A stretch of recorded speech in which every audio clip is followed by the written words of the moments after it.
Hello, freaks, geeks, degenerates, basement dwellers, random weirdos online, and a lot of people I have no wish to run into in real life. And, well, all you beautiful scrufftards. Welcome to the War Zone. I'm Scruffy, and this is Skruffytalez.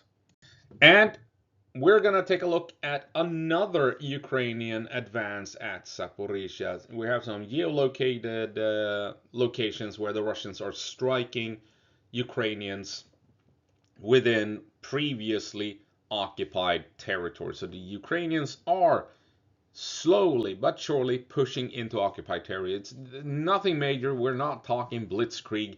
We're talking a few hundred meters at a time. But nonetheless, Ukraine keeps pushing the Russians back in and around Zaporizhia. And the Ukrainians have well and truly established operational initiative, I would say, along this section of the front line.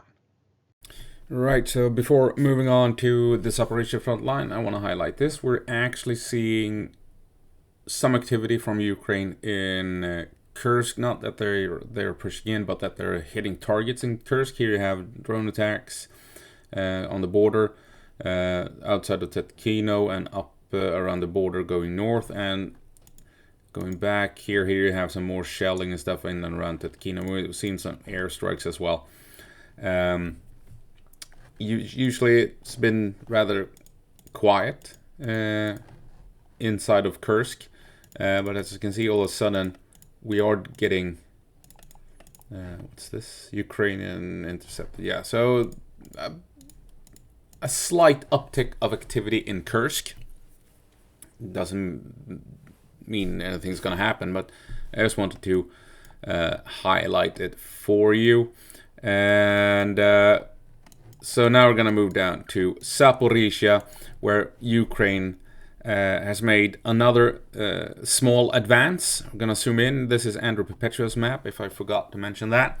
So if we zoom in here, it is this valley down here where Ukraine has now been geolocated. Russian drone attack against Ukrainian targets in this valley.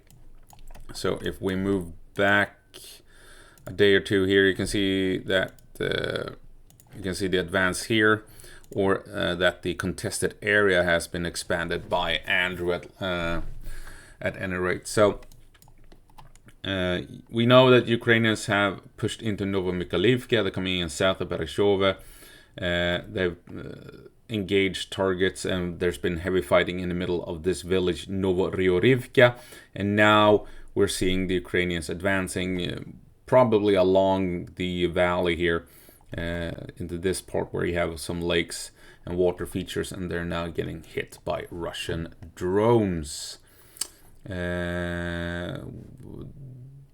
This one is the one I wanted. So zooming in, we're not seeing that update yet on ISW's map, but it is this valley here, or this shallow valley with these water features, lakes, and what have you. And here you have Novomykhailivka, and south of it you have Novoroivka. So the Ukrainians are now moving in north of Novoivanivka, a small village. Seems to be a farm of sorts on the outskirts here. And so, yeah, wonder what the Ukrainians are up to. They are close to this highway. People have been highlighting this highway that goes through here, Uspinivka, Novoivanivka, and all the way over to Temerivka. And that this is the objective. Maybe it certainly feels as if the Ukrainians are trying to push down this way, maybe to reach that highway in order to cut off Uspinivka from the east.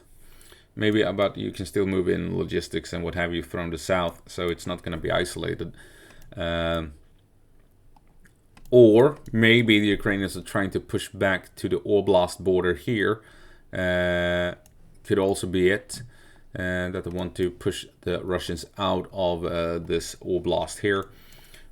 Might also be what the Ukrainians are after. Or they're just rolling with it. They started pushing back gain momentum, and they're trying to go as far as they can before the Russians put a stop to the advance. So we'll see how it all plays out essentially in the end.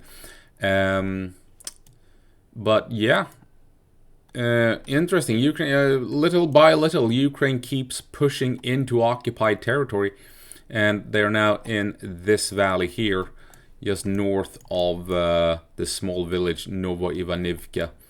So the question is, can Ukraine make the push from this position over this small little ridge line here and make it into town? Or will they continue east into Obratne maybe?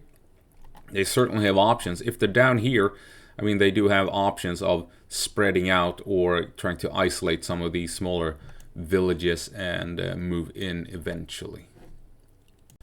So let's see if my mouse wants to play ball. It has a life of its own of late.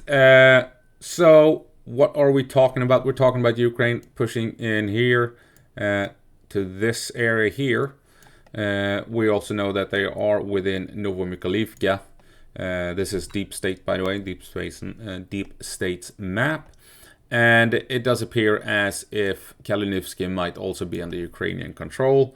And Ukraine has also moved into Novoryorivka, and we have seen geolocated combat in the middle of that village here.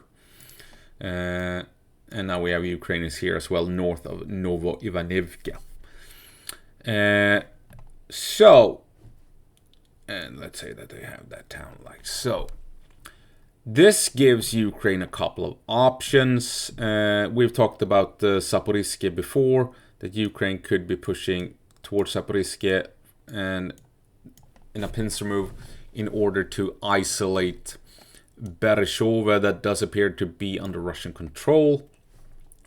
So if the Ukrainians can apply pressure here, it's going to be difficult to reinforce and supply Bereshova. You can obviously do it with drones, but the Russians struggle with Starlink at the moment, so that might reduce the resupply efforts to Bereshova should Ukraine pull this move off, if they try something like it. Also, if they try and push in here and Russia holds the line, say Russia manages to hold the line here, it's going to divert resources to these two flanks, meaning you have less resources moving into Bereshova, which might allow Ukraine to push in from a different angle into town, because the Russians are tied up holding the flanks. You never know. Ukraine is in a good position at the moment to threaten Novoivanivka from two positions, from the north, from the west. Interesting if they go with that option. They might push for Uspenivka. We talked about this. We have an important farm here up on a ridge line that the Ukrainians might want to hold. They might just push for the ridge line to secure the flank. So they push up on the high ground, take the high ground, so the Russians can't use the high ground to guide drones, using high ground to allow signals free reign. So that the Ukrainians might push up on the ridgeline just to deny the Russians a chance to have free line of sight for their drones and their telecommunications and stuff like that. Question is if Ukraine will continue down the valley here towards Temerivka. That would be interesting. They seem to be moving along these valleys, these shallow valleys, don't they? They've come down to Kalynivsky, Novomykhailivka, right? A lot of drawings here now. Let's use green. Okay, so green is when they're advancing along the valleys, which they seem to be favoring. And we saw that here. That's along a valley. Into Novorivka is also along a valley. So they might move down here and maybe converge on Temerivka. or like we said, continue here towards Novoivanivka, if they're going to be following those valleys. Presumably, oh, hitting stuff on the desk here. Presumably because this is where you find cover and what have you in these shallow valleys with woods and vegetation coming to life as spring is coming at us in full force. Yeah, interesting. But I mean, you can see here all the blue circles and everything. They're nearby, close to each other. The Ukrainians can support each other from these positions. It presents a major problem for the Russians trapped in between these blue circles. So you can see how the Ukrainians more than likely planned, we're going to move here. Next stage is moving here and stuff like that. And to so that each of these positions can help each other out. It gives the commanders options. Okay, maybe we can't push here, but we have an option going here. Or the Russians are too strong down here. So just hold the line and focus on here to, threaten Bereshova and what have you. Wouldn't surprise me if that's what we're seeing. Ukraine utilizing these shallow valleys, taking small villages, and setting up their forces in a way so that these various hotspots can support each other. Controlling drones further into Russian territory and all that good stuff. Right, so borrowing ISW's map here a bit. So here you can see, we're going to use yellow, I think. Yeah, using yellow. How Ukraine has been pushing through the valleys towards Novorivka here. And now apparently they have pushed through this valley into this part here where you have these lakes. And this is that... What the hell? What's going on here? This is the farm that we were talking about up on the ridge that might be of interest to the Ukrainians.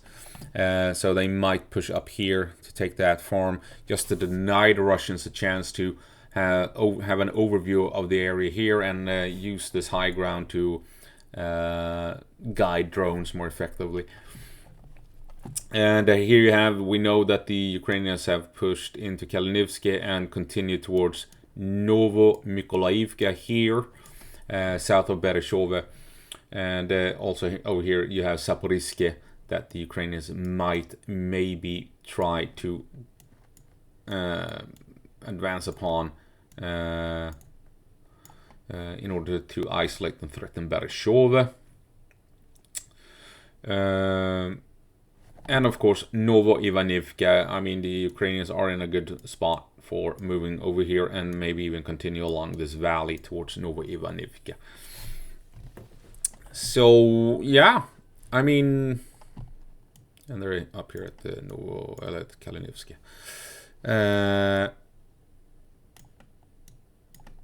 I think the Ukrainians have a bunch of good options. And of course, we have Russians in this tree line, potentially down here in this wooded area, maybe in this tree line. I expect Ukraine to have cleared that one out if they're down here. But the Russians here, as you can see, that they are extremely isolated. So I doubt the Russians will be able to hold on to these positions for too long if the Ukrainians can establish themselves properly. What the hell? And up here and over here.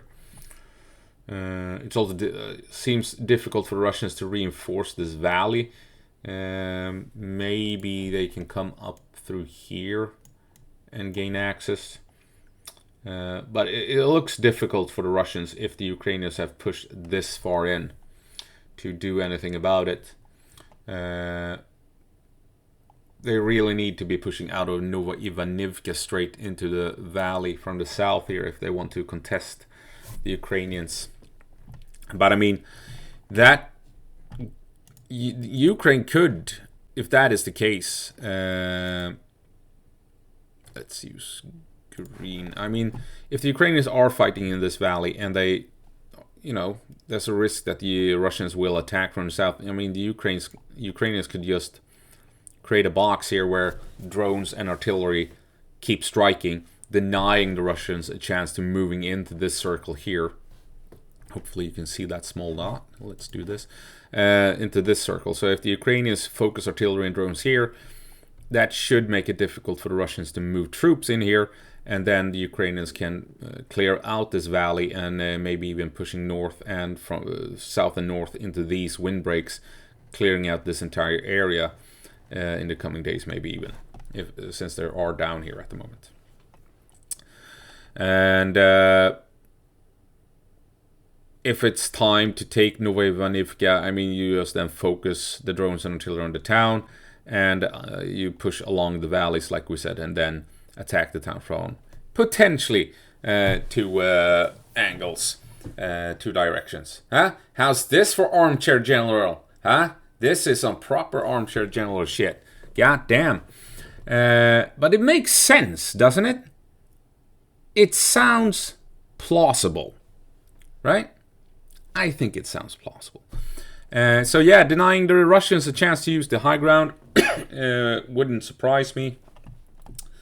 Trying to isolate this valley by putting up an artillery screen or a drone screen in the modern era.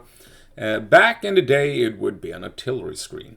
And in order to secure the valley and then do cleanup operations in these windbreaks, and then you secure this entire area, because the entire area is 90% wide open farmland that no one controls. And when you do that, then you have secured the flanks of Novomykolaiv, and then maybe you can begin thinking about pushing on Zaporizhia or pushing further down along the valley over here, even towards Obratne. But I think Zaporizhia is an objective down the line here. Sorry. In order to threaten Bereshova, that seems to be a stronghold. So applying pressure here, like we said, might open up for an attack through this valley into Bereshova. Lots of arrows. This is one of the reasons I actually started doing frontline updates in 2023, was it? Yeah. Because I saw a bunch of YouTubers drawing arrows on maps, and I was like, they don't know what they're talking about. Everything they're saying is dead wrong. And then I just watched it and said, no, the Russians are going to do this and the Ukrainians are going to do that. And lo and behold, a week later, that prediction ended up being correct. And that happened time and time again. Especially during the battle for Bakhmut. Bakhmut. Goddamn word. Bakhmut. And so I decided, you know what? They don't know what they're talking about, but I keep making semi-accurate predictions. I'm gonna draw arrows on maps as well. So here we are. Here I am drawing arrows on maps without actually knowing what the hell I'm talking about. Doodling here. The armchair general doodling. But yeah, interesting. Ukraine keeps pushing at any rate. And most recently, they have, God damn it, pushed into this valley right here, which puts pressure on this windbreak, and gives Ukraine the option to pushing into this area. And now Ukraine is, like we said, in a position to outflank Novoivanivka, this small village south of that valley. Interesting, isn't it? Ukraine just keeps grinding away at the Russians here and at Zaporizhia. I wonder if the Russians will eventually shut this down, or if this will be a trend for 2026. Has the Russian army run out of steam on the Zaporizhia front line? And that's all I have for you. Hopefully you found it somewhat interesting. And I hope I will see you in the next one. That said, go march Ukraine and give them hell.